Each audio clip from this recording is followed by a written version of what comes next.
Hi, Zizaran here with another build guide for the upcoming 3.22 League, and this is a collab with prolific build creator Goratha. If you enjoyed the Lightning Arrow build last league and you're ready to be baited by yet another great build, this one might be for you.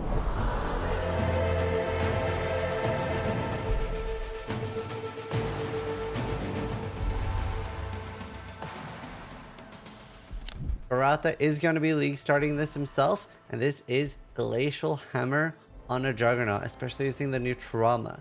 Now, it doesn't look like this is going to be super easy to pull off in SSF. You are going to need some pieces that you might want to trade for, so keep that in mind when doing this build.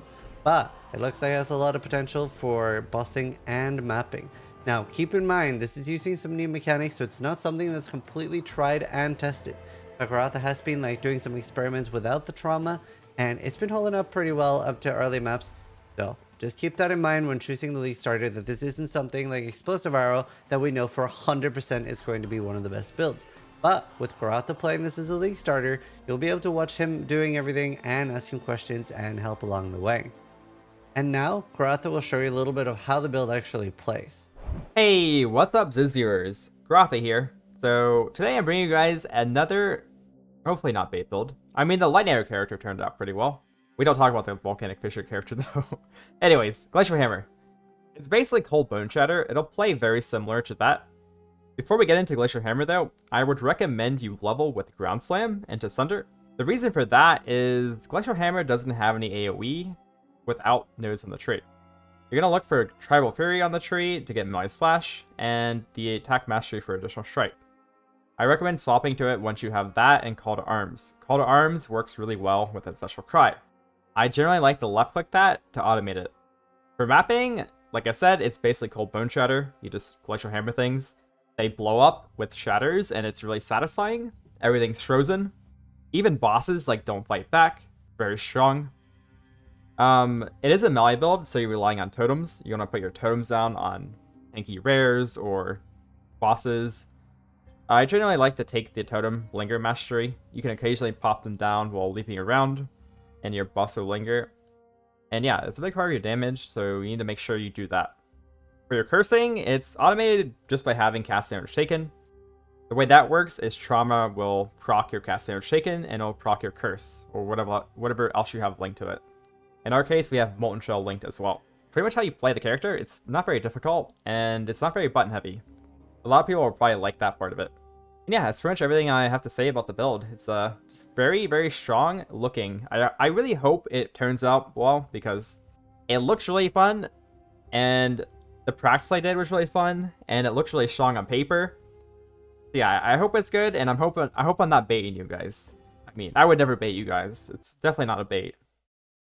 So we're using Path of Building as normal. If you're not familiar with Path of Building, make sure you check out the video here, which explains Path of Building.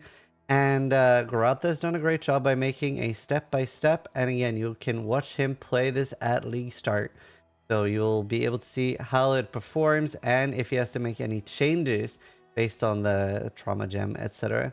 We have an endgame setup here with clusters as well that you can roll.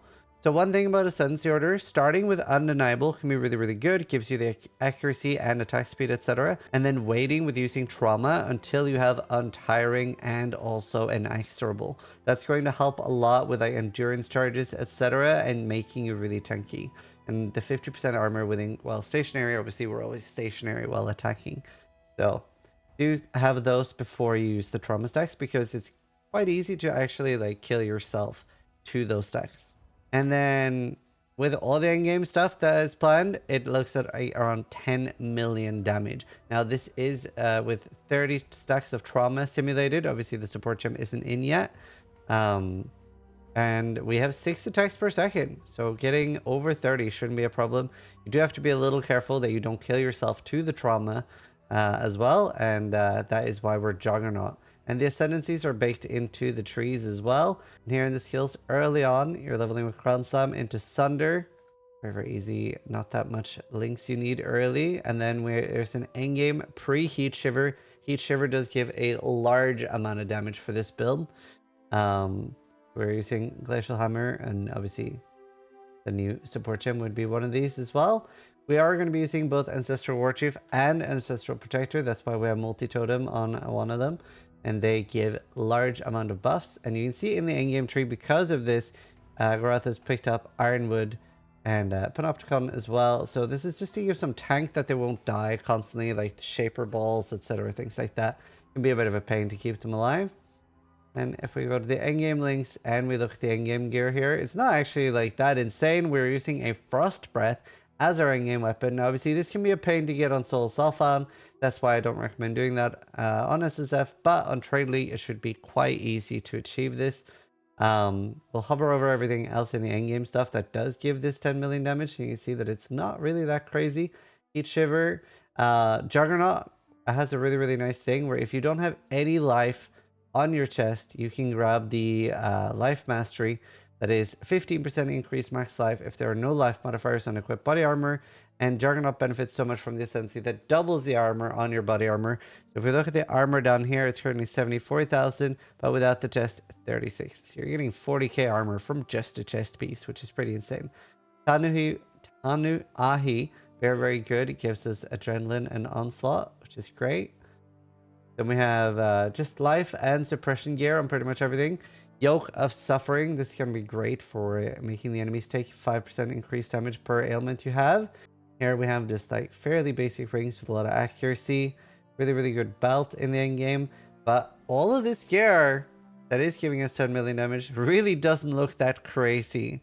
So again, don't want to get your hopes up too much because this isn't something we've tested, but it looks really good on paper.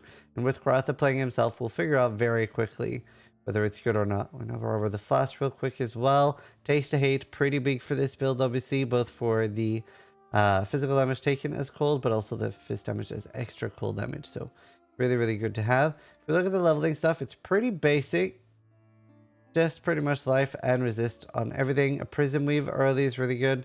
And Hinokora's Sight for accuracy is great. Goratha's gone and added loads of stuff in the notes as well. How we're getting 30 stacks. Talking about like alternate quality gems. And just pretty much most things that you would run into. The Anoint for the build is going to be inveterate. We are getting 100% spell suppression on this build. So you're going to have loads of armor, loads of spell suppression, 100%. And you also have 80% max res as well as 5k life. So it's a pretty tanky build.